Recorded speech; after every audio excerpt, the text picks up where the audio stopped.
With comprehensive cover, when costs have been agreed and your claims form and licences have been returned to us, the garage can go ahead with the repairs.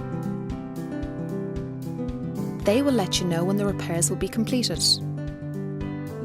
And you can rest assured that with our approved repairer network, the repairs will be completed to the very highest standards. Don't forget, we'll need a copy of your driving licence and a completed accident report form to confirm your cover, agree a settlement and get you back on the road as quickly and as trouble-free as possible. We'll keep you updated along the way.